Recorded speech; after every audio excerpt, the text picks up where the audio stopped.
Então vamos. Só falar alô, Caião. Alô, quem está aí? Juliano. Alô, Caio. Alô, Braulio. Tudo bom, Graça Juliano? Paz a toda a equipe do Papo de Graça. Obrigado, Juliano. E aí, meu irmão?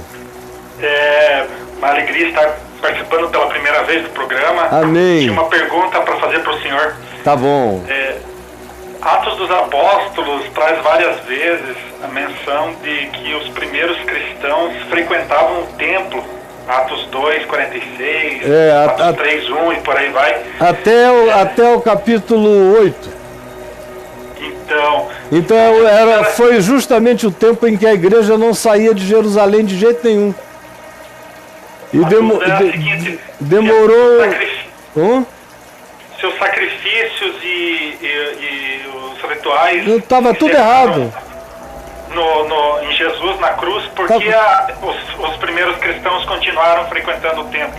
Porque eles não tinham entendido o evangelho ainda. Jesus disse, depois que ressuscitou, ensinou para eles e disse para eles irem por todo mundo para pregar em Jerusalém, Judéia e Samaria até os confins da terra. Aí o que é que eles fizeram? Veio o Espírito Santo e eles sentaram em Jerusalém, não foram mais a lugar nenhum e começaram a ficar impressionados.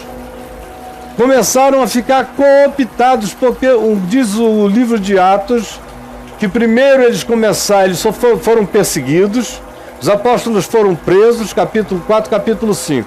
Aí eles começam a gozar de grande simpatia de todo o povo. Aí começa a crescer em Jerusalém. E vai aumentando o fato de que tem gente sendo batizada aos milhares. E muitos sacerdotes, abra aí em Atos capítulo 6, verso 6, está dito, e muitos sacerdotes obedeciam à fé e crescia a palavra do Senhor. Está escrito aí. Para eles foi um conforto, porque eles não foram nem à Judéia, que está ali do lado. Se você andar um pouquinho a pé, saindo de Jerusalém, andar 10 quilômetros, você está no coração da Judéia. Se você andar 20 quilômetros, você está na Samaria. Se você andar 50 quilômetros, você chegou na Galileia. Se você andar mais 70 quilômetros na Galileia, você chegou no Líbano, na Síria, você já começou a ir para outros países da terra. E eles não tinham saído nem de Jerusalém alguns anos depois. Por quê? Porque ficou confortável, porque eles pararam de ser perseguidos, porque Pedro, Tiago e João começaram a ser pessoas super respeitadas, eles andavam na rua, a gente ficava em pé, a sombra de Pedro curava, eles iam ao templo orar, nenhum deles sacrificava ovelha, nem cordeiro, nem boi, nem nada. Também se sentiam livres porque não eram obrigados a fazer. Mas os sacerdotes que se convertiam e continuavam fazendo os sacrifícios do Velho Testamento, iam a alguma reunião do grupo deles, eles se sentiam prestigiados. Aí era uma questão de manter a paz, de criar conciliação, que mergulhou-os em acomodação, até que eles crescem tanto que surge aquele problema das viúvas que não conseguiam, as viúvas dos judeus que estavam tendo primazia na distribuição da comida em relação às viúvas dos gregos e dos gentios em Jerusalém. Aí eles instituem os diáconos para cuidarem desse serviço, não precisarem ir adiante.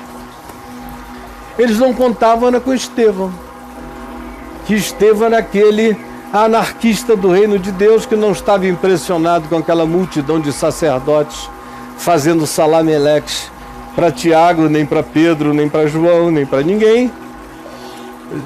Estevão não estava impressionado com a glória de ter uma igreja supremacista e majoritária em Jerusalém.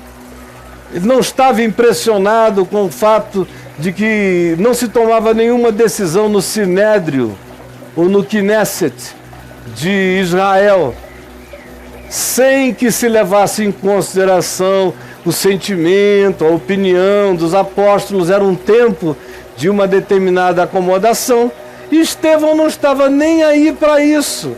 E sem ser um apóstolo, sendo só um garçom, que a palavra diácono significa garçom, sendo só um garçom social, ele, no entanto, sendo homem bom, cheio do Espírito Santo e de fé e de intrepidez, começou a não só servir o pão e a socorrer os necessitados, mas a pregar veementemente a palavra de Jesus e a dizer, leia a mensagem de Estevão, a pregação de Estevão aí no capítulo 7 de Atos dos Apóstolos, a dizer que Deus não era servido por mãos humanas, não habitava o templo, não se satisfazia com sacrifícios, que Jesus já tinha feito tudo. Vem Estevão e corta aquele comodismo no meio, arrebenta com aquela diplomacia de cooptação e faz com que a religiosidade judaica canina,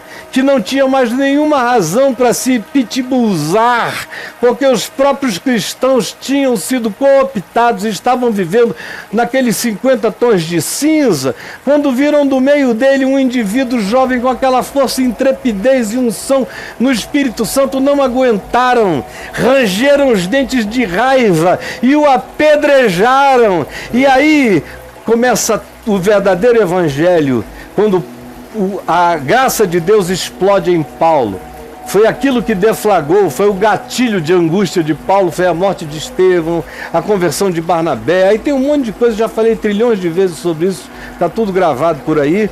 E aí, quando chega a conversão de Paulo, que decorre durante o capítulo 8, a preparação, a dispersão e a palavra usada no grego, em Atos, no capítulo 8, do verso 1, quando diz, naquele tempo foram dispersos, os crentes foram dispersos.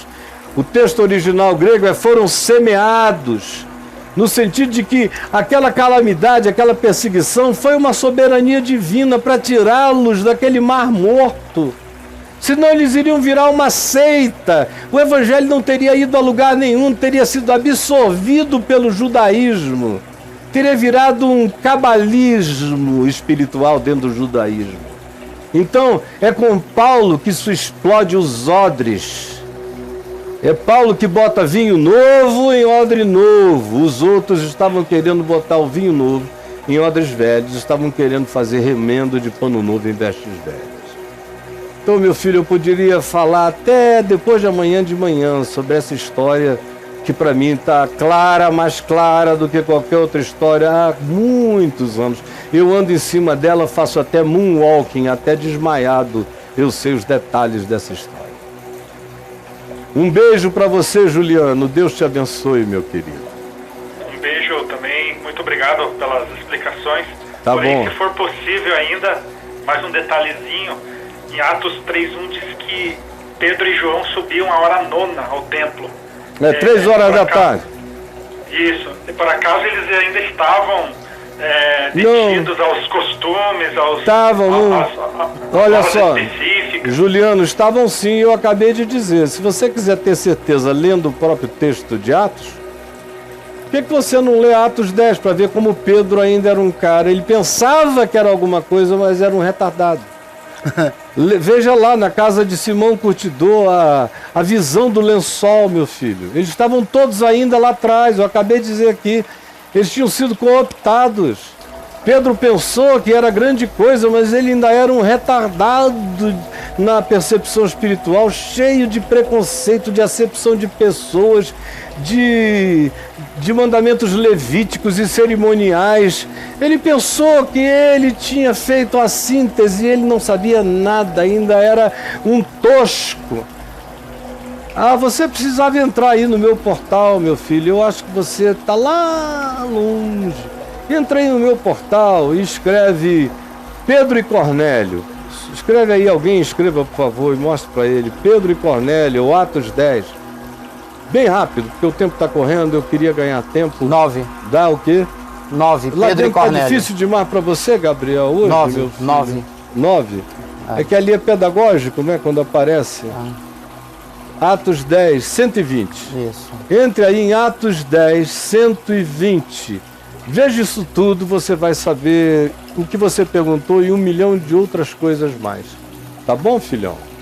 Um beijo para você, Juliano. Deus te abençoe.